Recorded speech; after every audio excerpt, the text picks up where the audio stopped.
Ça a l'air de marcher. Partage mon écran. Hop.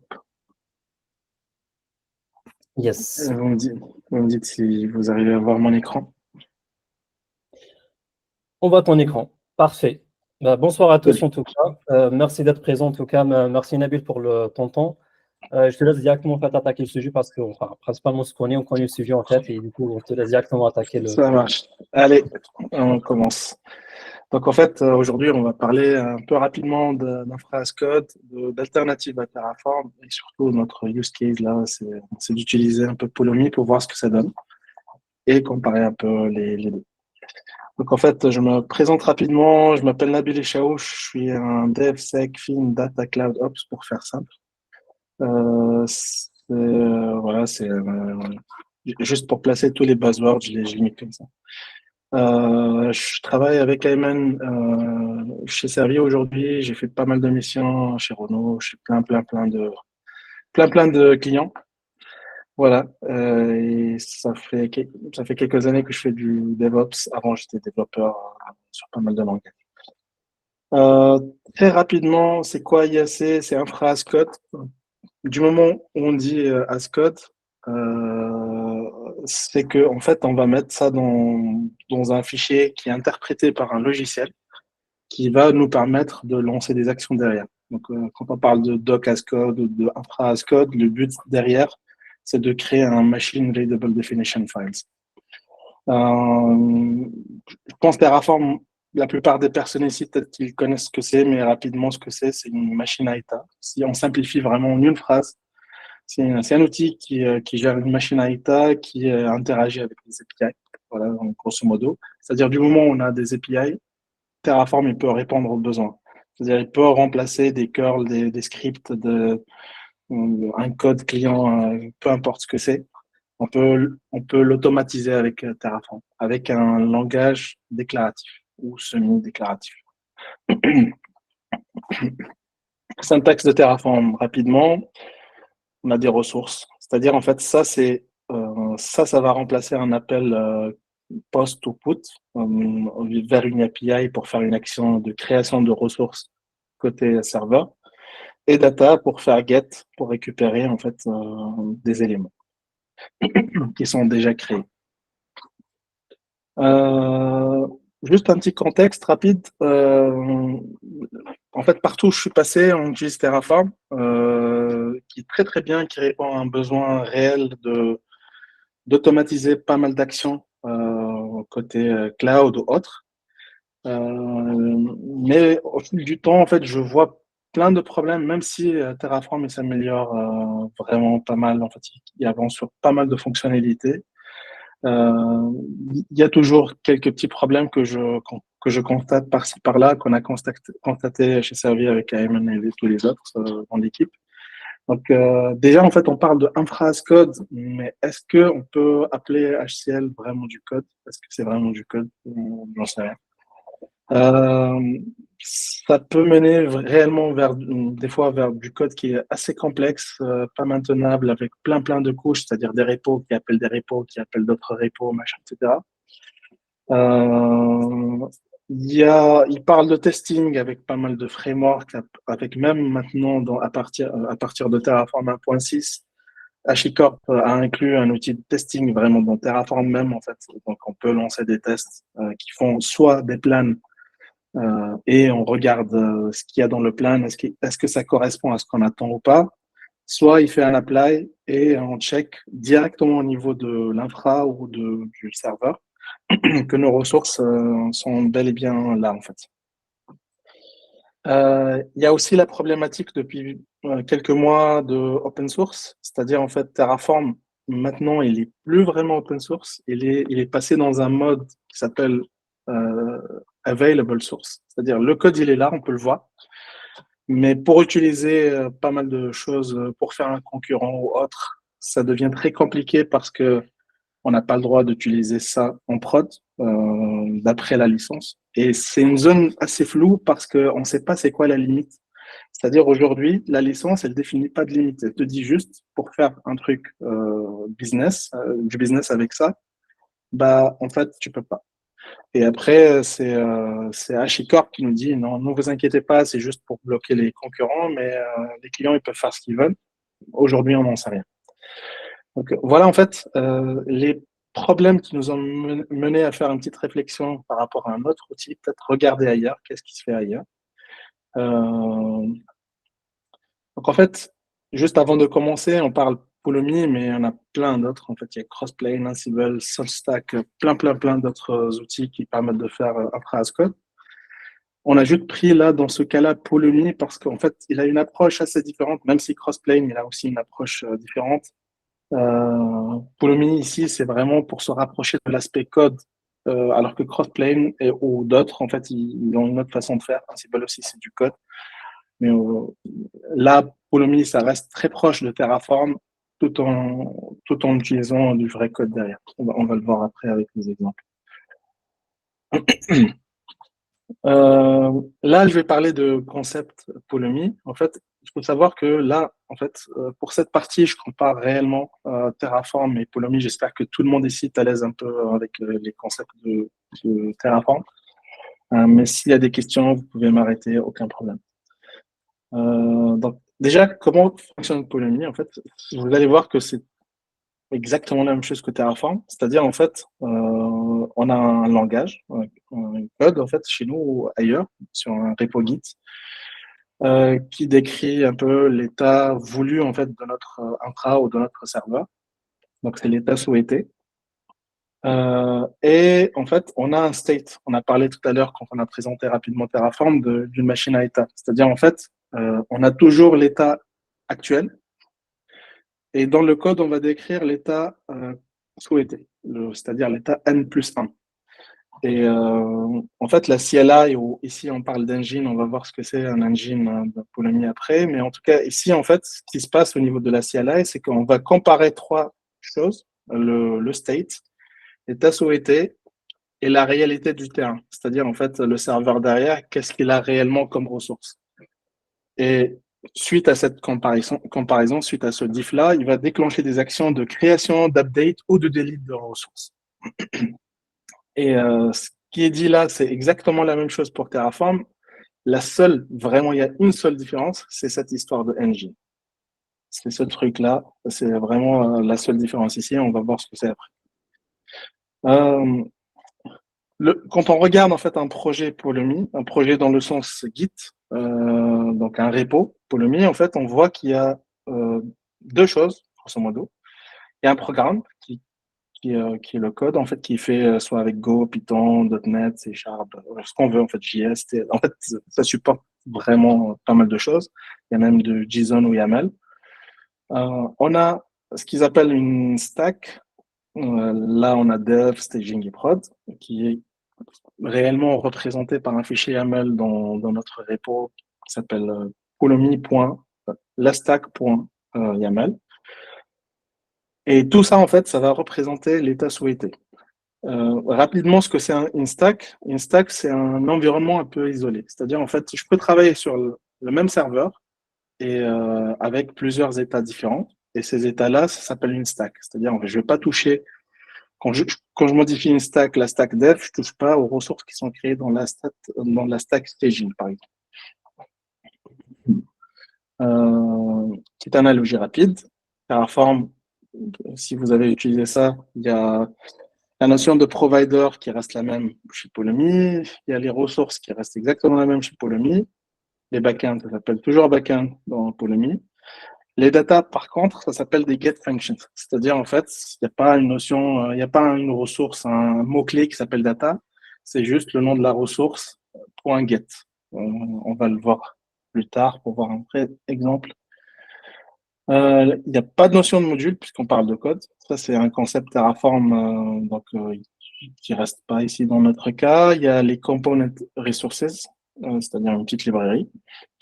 Et les workspaces, donc dans Terraform, ça s'appelle stack dans Pulumi. Sachant qu'il y a une petite subtilité parce que depuis peu, Terraform a introduit la notion de stack qui est uniquement disponible en preview sur Terraform Cloud. Une stack, c'est une suite de repos Git. C'est-à-dire, en fait, on va chaîner des repos Git Terraform pour lancer toute une stack. Donc, vraiment, ça n'a rien à voir avec la stack ou le workspace de Terraform. Je vais rapidement parler de quelques notions qu'on utilise, quelques petits outils ou quelques notions qui existent dans Terraform et voir si on les a toujours dans Pulumi. Je perds toujours ma souris, je ne sais pas pourquoi, mais je vais faire avec.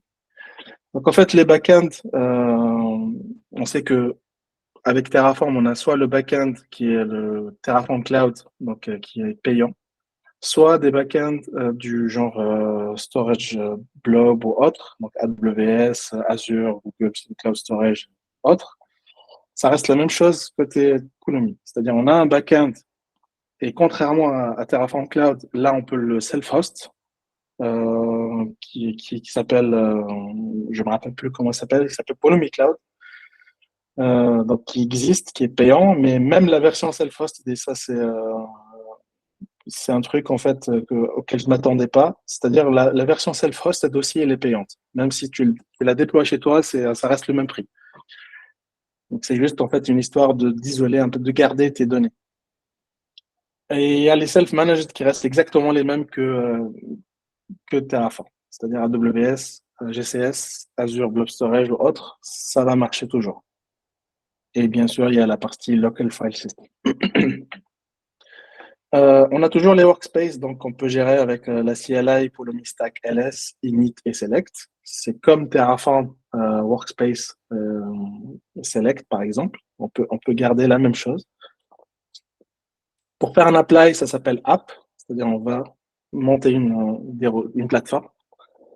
Auto-approve, c'est -s. Et pour voir un plan, et ça c'est un truc étonnant en fait, c'est que le apply d'un plan, c'est-à-dire exporter le plan et l'apply, en fait, c'est une notion récente dans Pulumi. Ça n'existait pas, ce truc-là. C'est un truc qui a été fait depuis le début dans Terraform, mais dans Pulumi, c'est depuis un an, un truc comme ça, qu'ils ont la possibilité d'exporter un plan et de l'appliquer derrière, qui reste très utile dans un cadre CI/CD où on voit déjà le plan.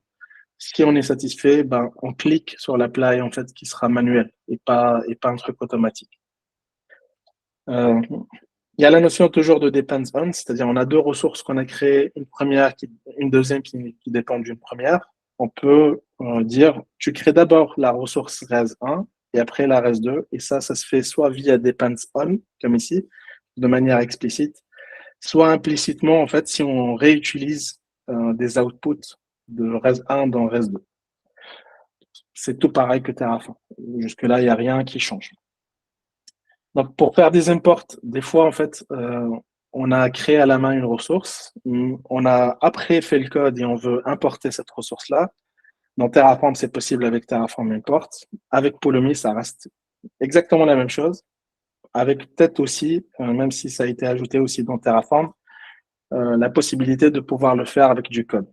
Donc ici, par exemple, on a une instance VM dans AWS. On peut dire dans les OPTS, Resource Options Import, et le nom de la ressource. Terraform, il fait ça aussi maintenant. Move, donc si on a renommé une ressource dans le code Terraform, même si en fait vous allez voir que c'est pas du tout la même chose que dans Terraform, c'est-à-dire en fait les noms ils sont pas imposés par le langage, c'est-à-dire en fait dans Terraform on a un module qui va créer des ressources, la ressource elle va s'appeler forcément module.quelque chose. Là il n'y a pas ça, là on peut vraiment faire ce qu'on veut. Mais quand même, on a la possibilité de faire des moves. C'est-à-dire, si on change de nom, ben, on peut donner un alias. Vous pouvez le voir, même si je ne trouve pas ma souris. Je l'ai perdu. On peut le voir, en fait, on a l'histoire d'alias ici qui va dire l'ancien nom, c'était ça, et c'est même un tableau. C'est-à-dire, en fait, on peut mettre tous les alias, tous les changements qu'il y a eu sur cette ressource. Pour supprimer une ressource, par exemple, si on veut plus la manager avec Pulumi, comme avec Terraform, on peut faire un Pulumi state delete, supprimer la ressource, et on peut le faire avec du code. Pareil aussi avec Terraform, maintenant on peut le faire avec du code, mais en fait, c'est un truc que je vais montrer plus tard qui s'appelle Automation API, qui est vraiment, pour moi, le vrai argument derrière Pulumi. Salut Mazloum. Salut tout le monde, merci Nabil. Avec plaisir. Pour taint et replace, en fait, Pulumi n'a pas de notion de taint, ça n'existe pas. Il y a juste l'histoire de replace, c'est-à-dire en fait, on a une ressource qu'on veut, même si le code il n'a pas changé, on veut quand même la relancer, la recréer. Donc on peut faire un Pulumi app-replace, le nom de la ressource, et on peut le faire avec du code pareil, avec cette histoire de automation API que Mazoom connaît très bien. Ça, c'est vraiment ce qu'on a déjà dans Terraform qu'on retrouve dans Pulumi. Mais par contre, en fait, Pulumi arrive avec des vraies notions qui n'existent pas dans Terraform. C'est-à-dire, en fait, il y a la notion de protect, par exemple. C'est-à-dire, j'ai une ressource que je ne veux pas supprimer. Même si je supprime le code au database ici, je veux que la ressource, elle ne se supprime pas. C'est un truc très important pour moi que je ne veux même pas faire des erreurs. Je dois d'abord faire une première AMR pour enlever le protect et après la supprimer. Donc, en deux phases. C'est juste pour être sûr qu'on ne supprime pas comme ça des ressources. Et ce qui est bien avec Pulumi, c'est qu'en fait, ça existe déjà dans Terraform avec les lifecycle, pour dire on ne supprime pas la ressource quand on commente le code, par exemple. Mais en fait, Pulumi te permet d'agir sur le state directement via la CLI, c'est-à-dire faire un Pulumi state, un protect, sans avoir à faire une modif. Si je veux aller vite, ben, je peux un protect une ressource, la supprimer et passer rapidement à autre chose. Ce qui n'est pas le cas dans Terraform. Il y a la notion de transformation. Et transformation, c'est quoi? C'est en fait, j'ai un truc que je veux appliquer sur toutes les ressources, peu importe ce que c'est comme ressource.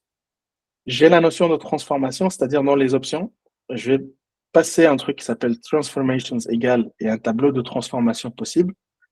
Dans ce cas-là, en fait, je vais tester le type de la ressource. Si j'ai un VPC ou un subnet, ben, je vais ajouter des tags ou ignorer les tags ou faire ce que je veux. En fait. Et en fait, on voit qu'on a accès à la fois aux propriétés et aux options. Les propriétés, c'est le truc qui va décrire la ressource. Les options, c'est tous les paramètres qu'on va passer. C'est l'équivalent des lifecycles, par exemple, dans Terraform. Donc, en fait, je peux modifier les propriétés ou même les options. Il y a aussi, en fait, c'est un truc qui a été fait par Pulumi, je pense, parce qu'il y a pas mal de codes Terraform existants, donc ils ont créé une petite CLI pour convertir un code existant vers du Pulumi. Et là, j'ai mis ici, en fait, on convertit, il faut prier aussi pour que ça marche. Des fois, ça ne marche pas et je vais vous montrer après un exemple. Donc, en fait, on peut voir ici que on peut choisir le langage cible. On peut choisir c'est quel type de framework, quel type d'outil qu'on a utilisé dans le code existant et un petit output pour dire où est-ce qu'il va générer le code. Ça, c'est le truc le plus important pour moi dans Pulumi, c'est le truc qui s'appelle Automation API. En fait, si on regarde un peu Terraform, comment ça marche, Terraform, en fait, tu as une CLI qui s'appelle Terraform et tout se lance via cette CLI. Si tu n'as pas cette CLI, il n'y a rien qui marche. Pulumi, en fait, a une approche un peu différente dans le sens où Pulumi, en fait, c'est avant tout une API. C'est-à-dire, en fait, même la CLI, elle communique avec Automation API. C'est-à-dire, tu as une API déjà dispo dans le langage qui te permet de faire, je ne sais pas quoi, un apply de ton code, un app de ton code. La CLI, elle fait appel à ça, mais aussi une web app peut faire appel à ça, ou même une CI/CD.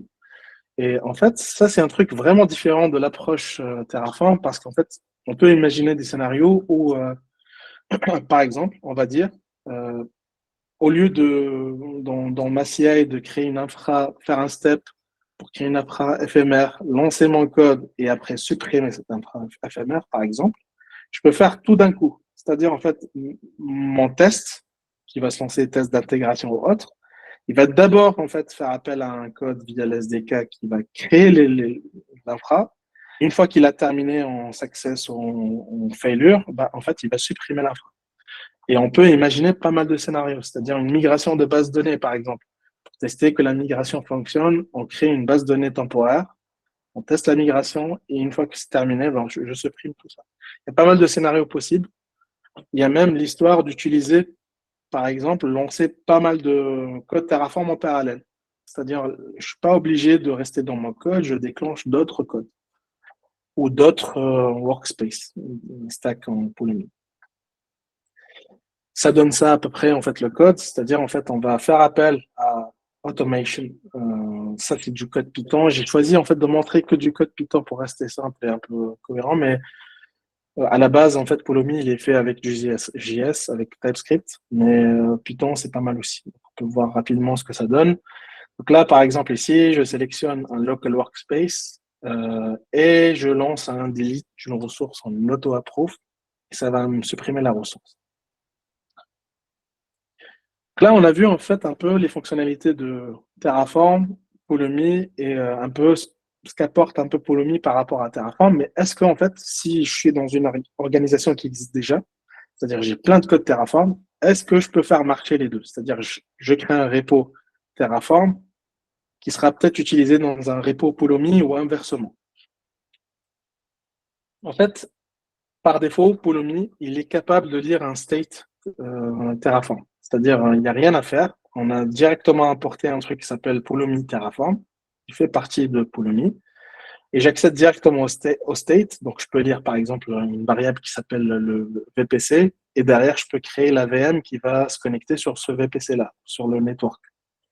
Ça marche direct, il n'y a rien à faire. On peut voir ici que dans les arguments, là, j'ai fait un backend dans GCS.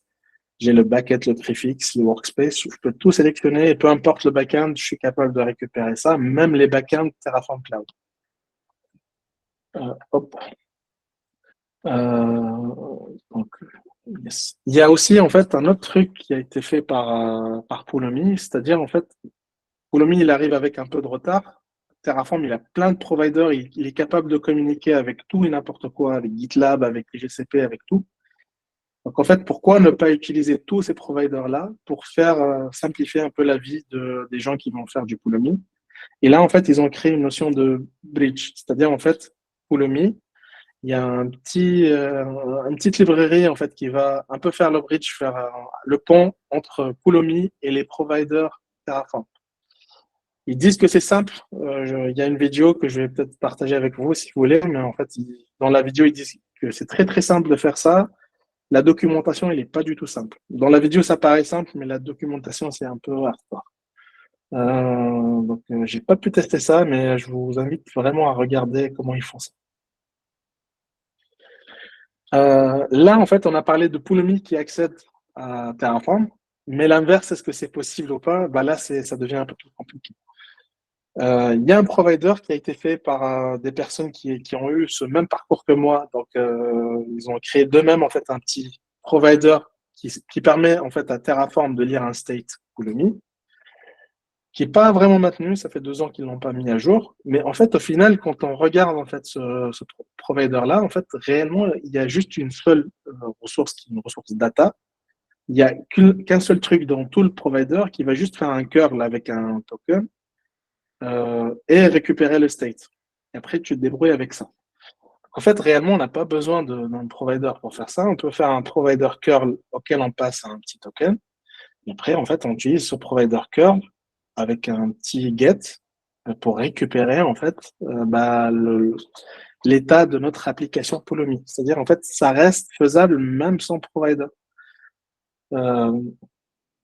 Donc là, dans cet exemple, je montre comment on interagit avec un Pulumi Cloud.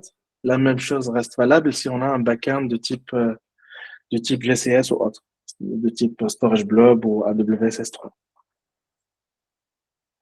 Ok, donc en fait là, on a vu un peu Pulumi, en fait, qu'est-ce que ça apporte, comment faire fonctionner un peu les deux ensemble, Terraform Pulumi. Pulumi, il faut savoir qu'il offre pas mal de langages en fait. Il est possible de choisir n'importe quel langage, mais en fait, quel langage choisir? C'est ça la question. Et quand est-ce qu'on le fait?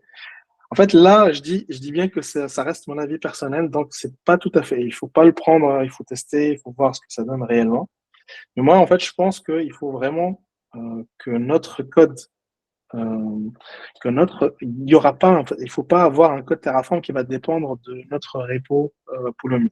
Parce qu'aujourd'hui, le support, il peut changer, ils peuvent casser des choses, contrairement à l'autre sens où aujourd'hui, Pulumi, en fait, c'est eux qui vont mettre à jour un provider pour pouvoir accéder à un state Terraform.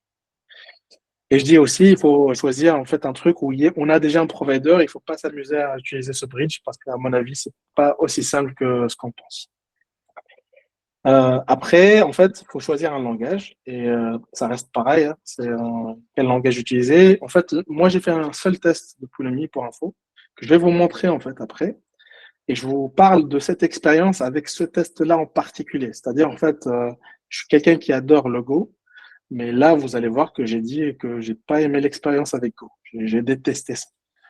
J'ai utilisé aussi du Python et du TypeScript, et là, j'ai trouvé l'expérience beaucoup plus amusante. Donc voilà, mais il faut savoir que Pulumi, on est capable de faire du code Pulumi avec du YAML, C#, Java, JSON, Q, tout ce qu'on veut. Et pour moi, Go, il a le moins de features parmi les 3 que j'ai testés. Et TypeScript, c'est celui qui a le plus de features. Donc c'est le langage le plus supporté par Pulumi. Ok. Je sais pas si je pense que c'est assez lourd déjà comme ça. Est-ce que je vous parle de CDKTF ou pas? Vous me dites en fait. Euh, Très rapidement, en fait, c'est quoi CDKTF? C'est un truc qui a été fait par Terraform pour dire, OK, nous aussi, on offre, on est capable de créer des ressources avec du code. Sauf que, en fait, si on regarde un peu l'architecture, en fait, c'est très simple de trouver ça. Vous cherchez CDKTF architecture, vous allez voir un petit schéma qui ressemble à ça. Donc, en fait, en gros, là, ce qu'ils nous disent, en fait, on va faire un CDKTF init. On a toujours l'histoire de CLI, donc pas d'automation, rien du tout. On a un petit truc à installer qui s'appelle CDKTF. On fait un init, ça nous crée un projet déjà prêt en fait dans le langage qu'on a choisi. Ça supporte pas mal de langages aussi. Mais en fait, derrière, pour lancer ce code-là, il faut faire un CDKTF synth. Et là, en fait, ce qu'il fait, c'est qu'il va transformer notre code en JSON.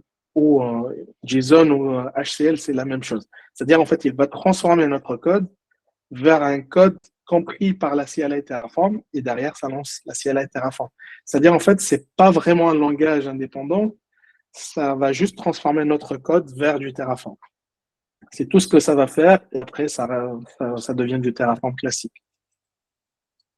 Et là, en fait, l'avantage aussi, c'est qu'on a accès à tous les providers fournis par HashiCorp. Donc, ça ne change pas grand-chose à notre expérience. Une dernière note et après on passe à la démo, ce sera un peu plus sympa, un peu plus parlant pour tout le monde, je pense. On a parlé de problème de licence pour Terraform. Il faut savoir que Pulumi, ça reste une boîte derrière. C'est pas un projet open source où il y a une communauté. C'est une boîte qui a fait des levées de fonds, où il y a des actionnaires. Donc ça peut changer aussi. Donc on ne sait pas, ça c'est un facteur à prendre en compte. Je pense en fait. Aujourd'hui, ils veulent juste concurrencer un peu Terraform, donc ils disent que voilà, on est vraiment open source, mais demain, on ne sait pas s'ils vont garder ça ou pas. Voilà, je passe à la démo. Si vous avez des questions, c'est le moment de les poser peut-être, mais je peux aussi passer à la démo rapidement, comme vous voulez. Ok, donc en fait, je vous montre rapidement dans la démo que je vais vous présenter. En fait, on a fait le choix d'utiliser Pulumi Cloud et pas un GCS parce que c'est un peu plus sympa quand même de montrer qu'on peut faire l'expérience complète en fait. Donc là, en fait, je suis sur le serveur Pulumi, mon utilisateur, c'est-à-dire je ne paie rien du tout. En fait, du moment où on ajoute d'autres utilisateurs, on va devoir payer, mais là, ça reste gratuit. Donc en fait, on peut voir en fait la notion de projet, de stack, de ressources, d'environnement, de pas mal de choses. Ouais, je crois que tu partages pas le bon écran. On est figé sur le démo time en fait. Ouais. Attends, on va arrêter. Hop. Ah oui, c'est vrai, tu as raison. Je partage juste la fenêtre. Est-ce que c'est mieux comme ça? Ok. Donc en fait, je le refais rapidement. Ça, c'est l'interface de notre backend Pulumi Cloud. Où on voit que les trucs qu'on a vus en fait sur les slides, les projets, les stacks, les ressources. Il y a aussi la notion d'environnement. La notion d'environnement, c'est juste pour dire j'ai des variables qui sont cross-environment. Peu importe le projet, je veux que l'environnement il s'appelle dev. Donc, on va mettre une variable ici. Les déploiements, c'est-à-dire on peut faire de la CI/CD directement via le Pulumi Cloud. Et il fait aussi office de conf manager et de secret manager. C'est-à-dire on peut mettre des secrets directement dans Pulumi Cloud. Pour l'instant, en fait, là, si je vous montre dans les stacks, j'ai un seul projet qui est là, qui s'appelle GitLab machin, là, Organization Pulumi IAC. Et là-dedans, j'ai créé une stack qui porte le même nom. Si on la regarde, pour l'instant, il n'y a pas grand-chose. Elle est vide. J'arrive en fait sur mon use case. En fait, mon use case, c'est je veux gérer du GitLab. En fait, je vais pas prendre un provider connu, genre Google Cloud ou AWS ou autre. Je vais dire, je veux en fait dans mon espace GitLab, je veux créer des repos de manière automatique, les configurer rapidement, mettre des protections sur les branches, protéger des tags et mettre des approvers s'il le faut. Voilà, plein de choses. Et je veux faire ça de manière automatique. En fait, là, dans l'exemple que je vais vous montrer, je représente en fait l'arborescence de cette manière-là, c'est-à-dire je vais juste ajouter des lignes de ce type-là.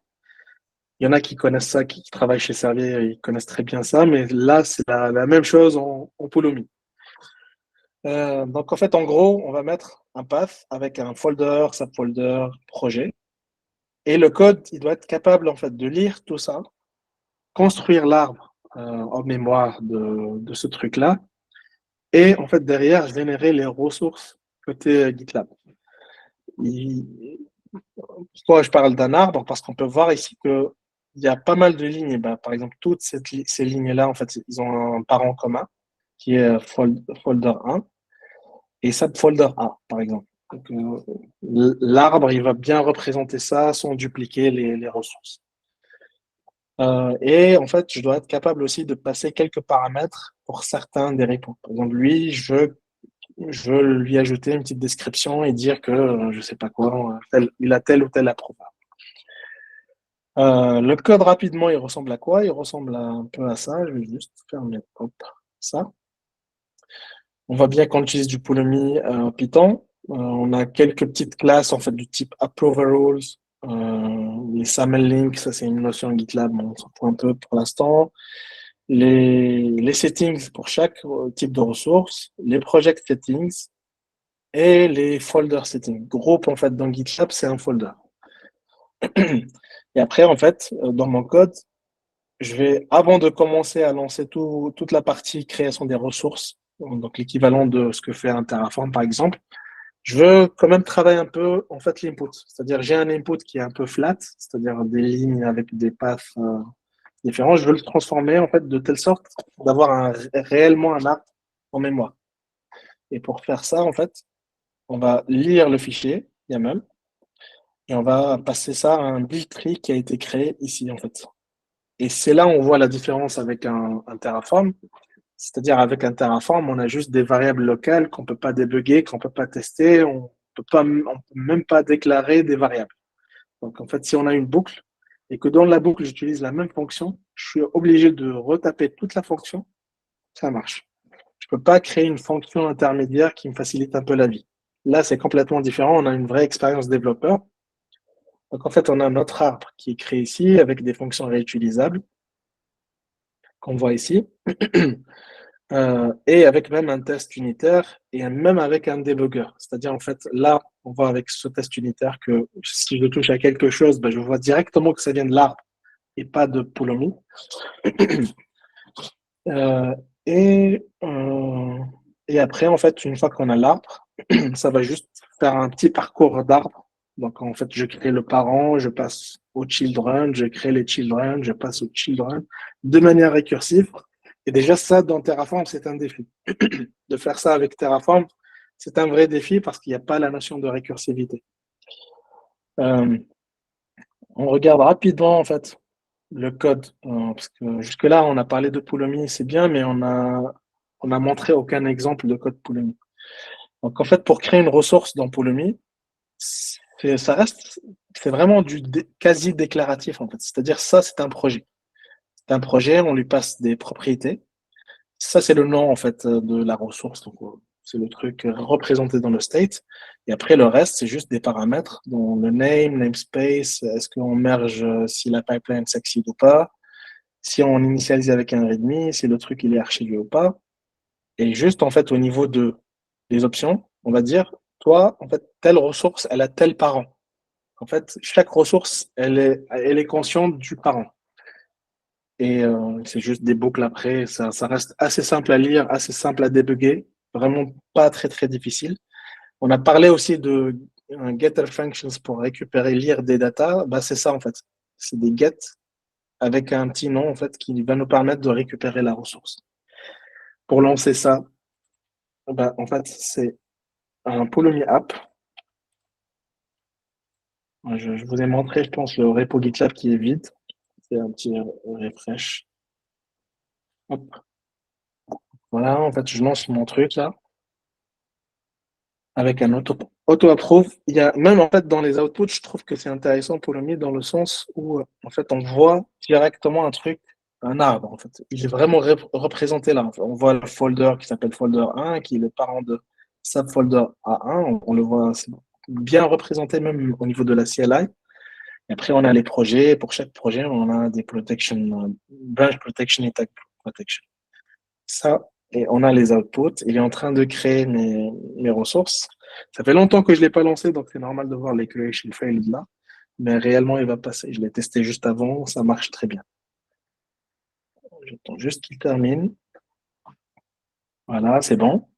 Un petit refresh ici.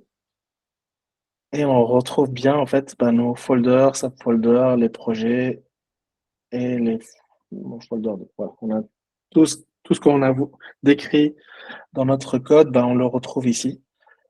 Et ce qui est bien, c'est que en fait, si on pense à ça dans un cadre d'entreprise, il faut savoir que c'est pas juste des repos qu'on a créés, on a aussi configuré les projets, c'est-à-dire avec les approuveurs, avec tout ce qui est protection de branches, etc. Donc voilà pour le code. S'il y a des questions, vous pouvez m'arrêter, aucun problème. Ouais. Yes. Non, je savais en fait si tu as fini en fait. Il y a Ahmed en fait qui veut présenter aussi son use case intéressant en fait. Ah avec... oui, ça marche. Voilà. Parce que je suis sûr. Après, en fait, Bravo Nabil, merci Nabil aussi. Nickel. Excuse-moi, Emile. Avec plaisir. Ouais. Pas de souci. Ah, j'étais pas au courant de cette histoire de Ahmed. Non, enfin, moi j'avais. Merci Nabil déjà pour la presse, c'était top, très clair. Moi j'avais commencé à tester donc il y a 2 semaines Pulumi pour un use case un peu GenAI. Je voulais en fait faire une cloud function qui reçoit en input un URL d'une vidéo YouTube et qui extrait le transcript de la vidéo et qui le passe dans OpenAI pour le résumer. Et pour le résumer, ensuite, ça envoie ça à l'utilisateur. Donc, attendez, je vais partager mon écran. Attends, je partage. Vas-y. Alors, on partage ça.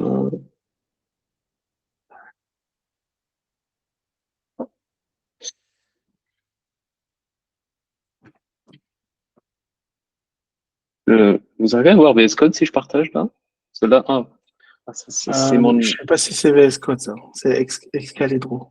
Ouais, et je peux pas, enfin, j'arrive pas à partager ma fenêtre, donc faut que je repartage. Bon, c'est pas grave. Partage sur ton écran peut-être, non? Sur ton écran plutôt qu'une fenêtre. Ouais, c'est ça. Je vais repartager mon écran. Tout l'écran. Ah oui, c'est bon. Yes. Ok. Là, c'est bon. Yes. Ok. Voilà, l'idée, en fait, c'est assez simple. C'est juste prendre en main Pulumi pour déployer une Cloud Function V2 sur GCP. Alors, juste en termes de service derrière, donc, bon, on va envoyer une vidéo, un URL YouTube et envoyer un summary. Je vais vous montrer en local d'abord ce que ça fait. Ensuite, en fait, la Cloud Function, donc pour exécuter le code, donc le code applicatif, il va être stocké sur GCS. Donc, le code Pulumi va créer un repo, un bucket GCS dans lequel il va uploader le code. Ensuite, la Cloud Function a besoin pour tourner de secret. Donc, on va créer un secret dans lequel qui sera managé par Secret Manager. Et ce Secret Manager, il aura pour donc il y aura un service account qui aura un rôle de secret accessor. Comme ça, en fait, la Cloud Function peut accéder au secret. Comme ça, le Secret Manager a en fait un rôle de secret accessor. Pardon. Voilà.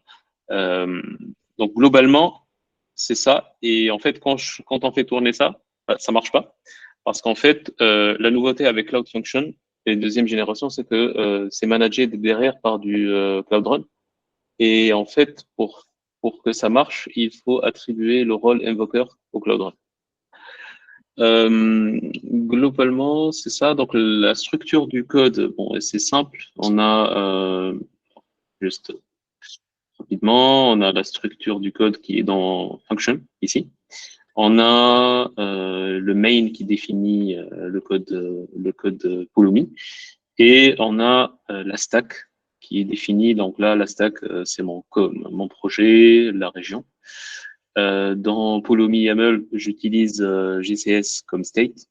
Voilà, j'ai commencé par utiliser Pulumi Cloud, mais je suis ensuite passé sur Pulumi, sur GCS. Bon. Après, donc là, le code rapidement, qu'est-ce que ça fait? Donc le code, c'est une API.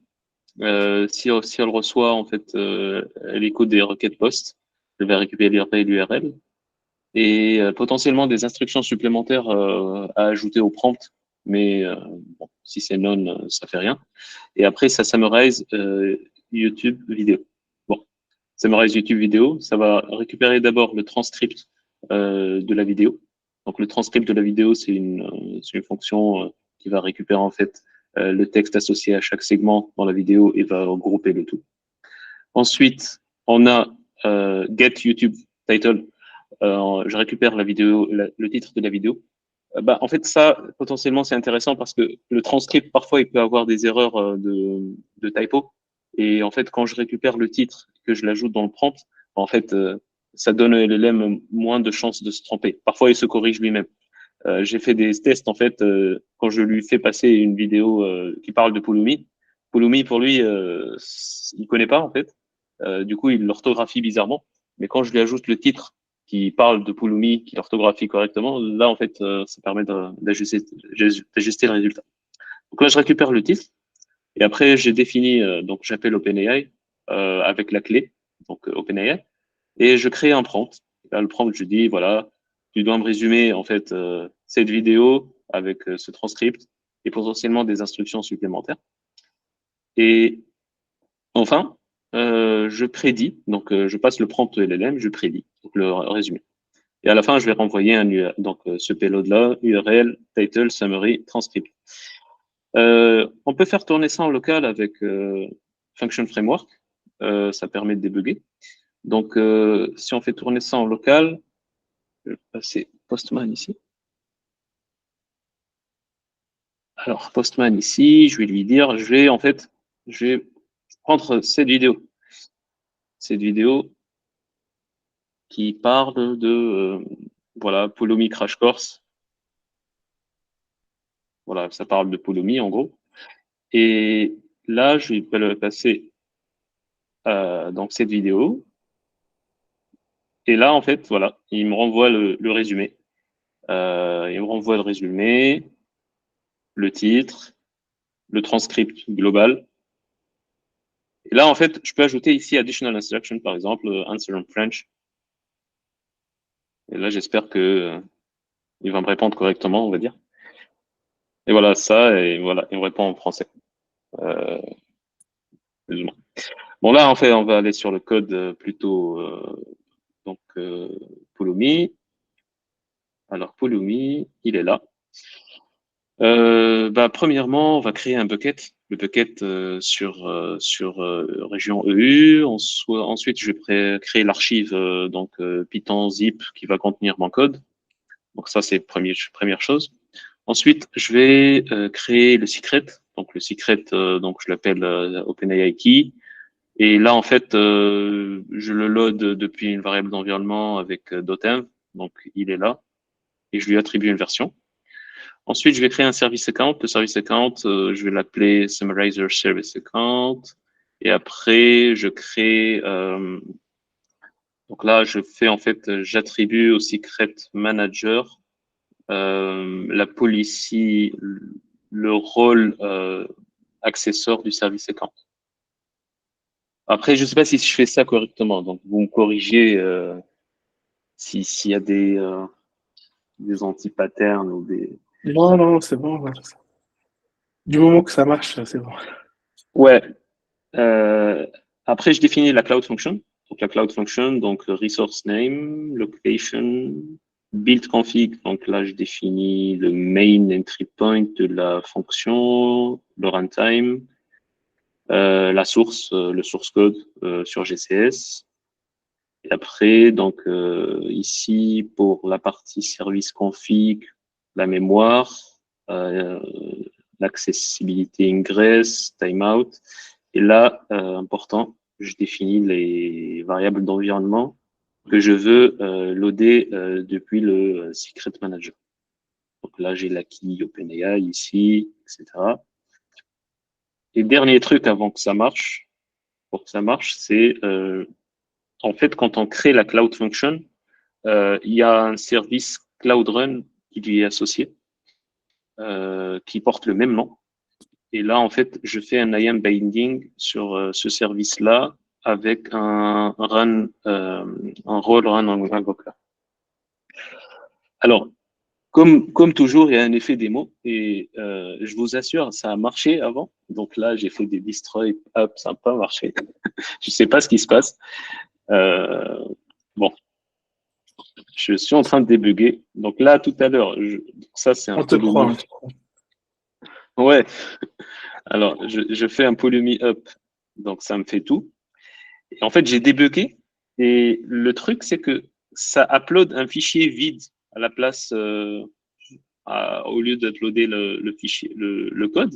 Et je suis en train d'investiguer pourquoi, mais le problème vient de là. Bizarrement, je passe le path correctement du fichier, enfin du fichier source applicatif, mais je comprends pas. Donc là, en fait, c'est en train de. Ouais. Je vais dire en fait, si besoin, en fait, on peut checker si tu veux après, en fait. Oui. De toute façon, on va pas trouver maintenant, je pense. Mais voilà. Non, Donc mais le problème. c'est bien. Le problème vient de là. J'ai checké sur GCS. Bah, là, en fait, voilà. Si je fais. Alors, si je vais sur Cloud Storage, voilà. Ici, je vois que le bucket, il a été créé maintenant. Je rentre dedans, le fichier zip, je le load, je l'ouvre, il est vide. Anti-impeccable, je sais pas pourquoi. Mais bon, ça doit être une connerie quelque part, ou peut-être, je sais pas. Ah, j'ai vu un peu, ils disent qu'il faut supprimer le cache, ou des choses comme ça. Bon, à voir. Du coup, là, il fail, mais bon. Quand tout fonctionne bien, tu as un URL.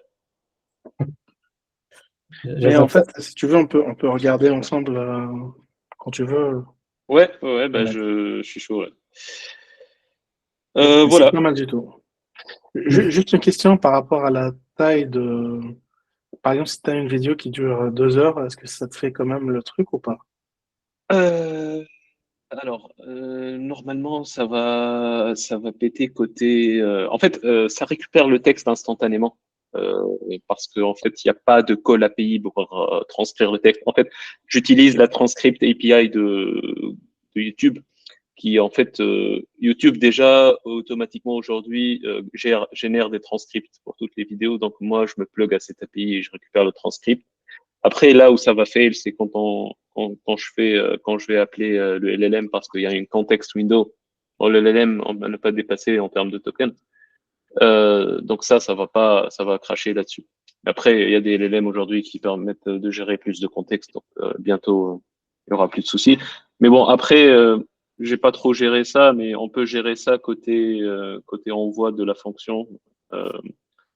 On peut mettre des hard limits si jamais, en fait, voilà, ça dépasse un certain nombre de caractères, on renvoie une erreur ou un truc du genre.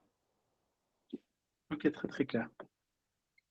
Parfait. Ben, merci Ahmed, en fait. Yes. Très bon Il use me case. reste un tout petit truc à montrer, juste pour les curieux. Mais Ouais. Yes. si vous avez encore 2-3 minutes, je vous montre un truc rapidement. En fait, c'est surtout quand on parle de IAC et j'aimerais bien en fait parler aussi de la partie tofu, parce qu'on a parlé de licence et tout.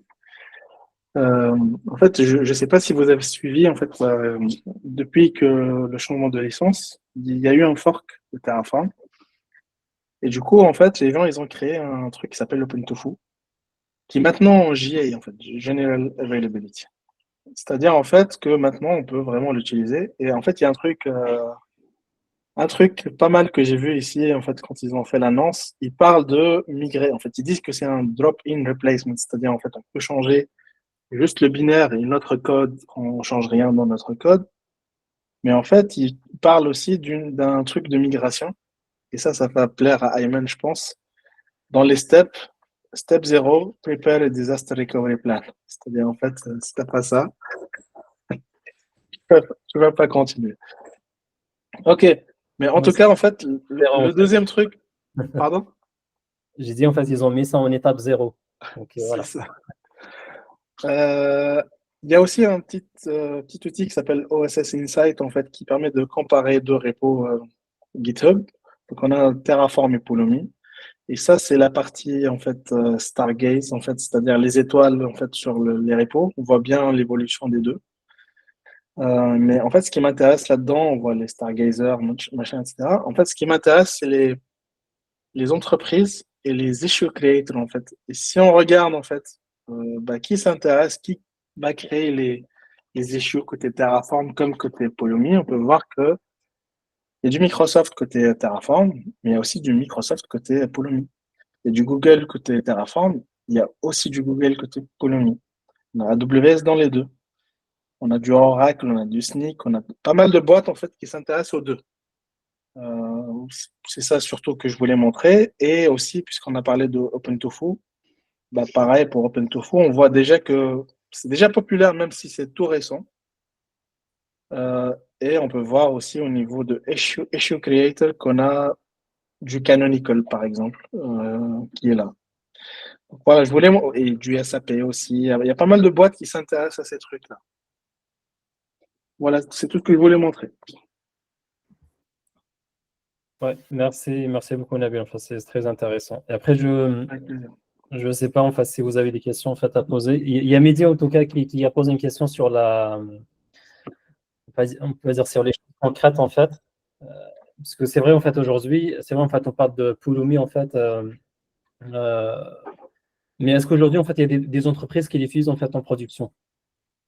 À mon avis, c'est pour ça que je voulais montrer en fait cette histoire de issue creator. En fait, si tu as quelqu'un qui utilise son adresse mail Microsoft pour créer un issue chez Pulumi, c'est qu'il pense qu'il l'utilise.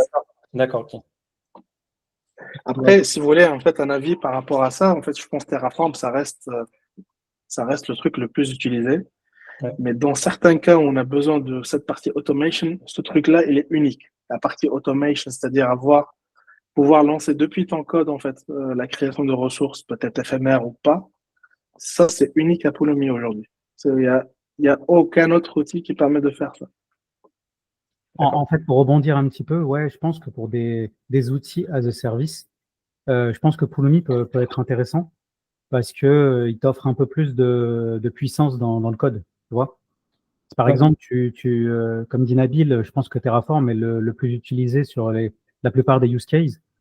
Mais si par exemple, tu vois, tu as des outils clés en main à développer, un peu des notions éphémères et tout ça, là, c'est vrai que Pulumi est vraiment intéressant avec le Automation API. Tu vois. Ouais, tu as raison. Et je pense que voilà, c'est plutôt dans des cas comme ça où je le trouve vraiment intéressant. Parfait. Il y a Mohamed qui a levé la main, en fait. T'as une question. Oui, Ouais. déjà, Nabil, merci pour la présentation. Avec plaisir. Il y avait plusieurs questions qui sont un peu liées. C'est notamment le choix du langage au sein d'une entreprise. Tu n'as pas évoqué le partage de modules entre guillemets côté Pulumi. Comment ça se passe? supposons que je suis une entreprise, j'ai des devs qui font du C#, Python, peu importe. Est-ce que si j'écris, je crois que ça s'appelle component resource, non? Je ne sais plus les mots.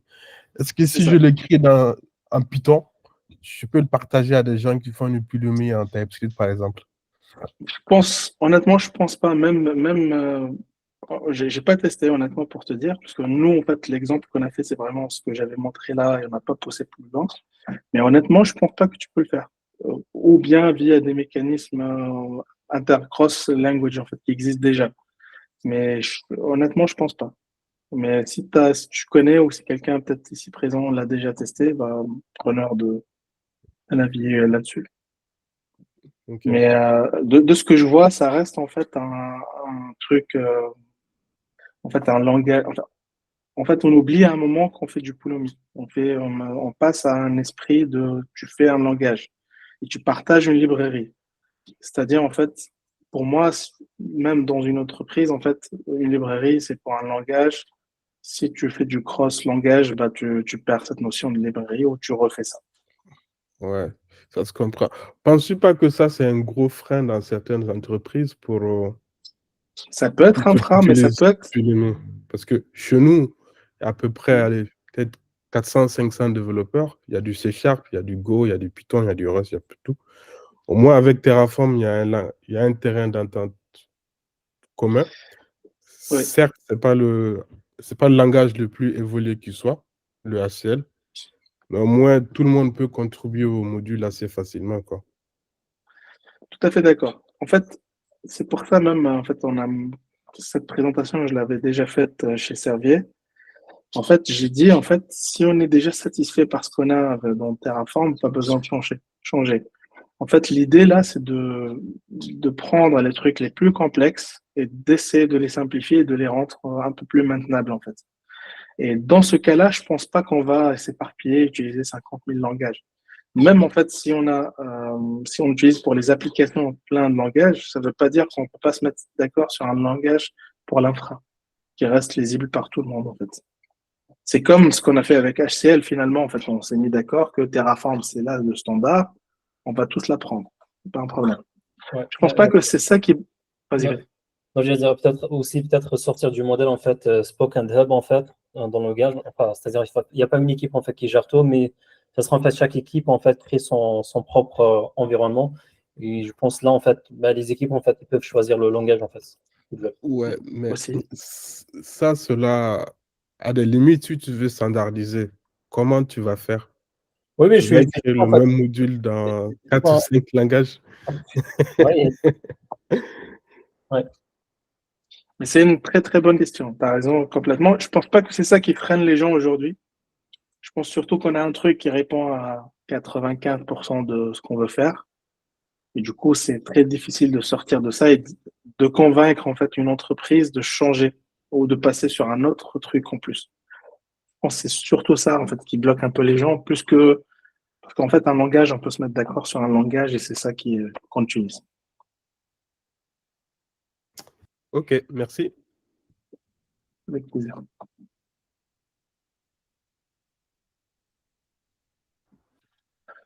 C'est parfait. Il y a une question de Saïd.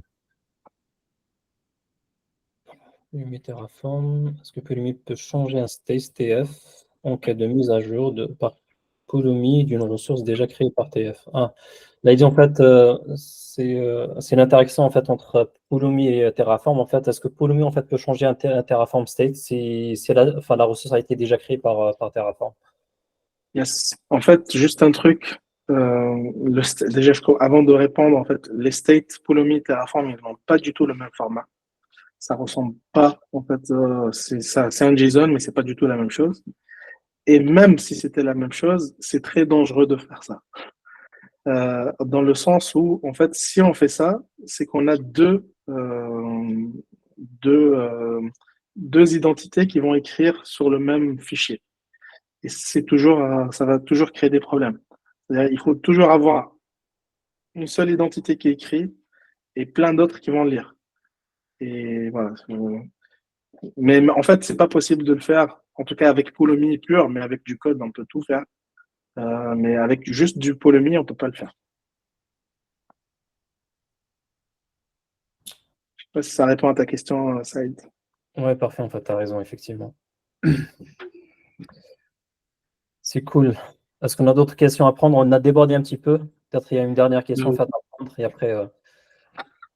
En fait, j'ai déjà présenté ça chez Servier, on a vraiment débordé beaucoup même.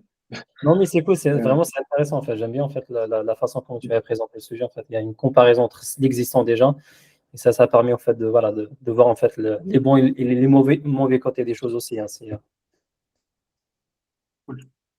Parfait. C'était très intéressant. Merci Nabil, merci Ahmed. Merci à vous tous. Et franchement, avoir des gens qui restent aussi tard, c'est bravo à vous en fait. Moi, j'ai rien fait. Moi, je suis obligé d'être là, vous non en fait. Le sujet était. Merci Nabil, merci Ahmed. Ouais, c'était Bravo les gars. Ouais, c'était bien présenté. Les sujets étaient vraiment top, donc c'est un plaisir de rester. Ouais, parfait. Et du coup, avant de se quitter, en fait, voilà, on se revoit le mois prochain, en tout cas, pour un autre Bishire, en fait. Voilà, donc, si vous avez des sujets à partager, en fait, on est preneur. Donc, voilà, c'est peut-être n'importe quel format, en tout cas, on s'organise. Merci, en fait, d'être présent. Et voilà, sans trop tarder, merci beaucoup, Nabil, aussi, pour ton temps. Et on se revoit la prochaine fois. Bonne soirée. Ça marche. Bonne soirée à tous. Bonne soirée. Bonne soirée à tous. Salut. Tout le monde. Bye. Bonne soirée les gars. Bravo. Bonne soirée. Bravo.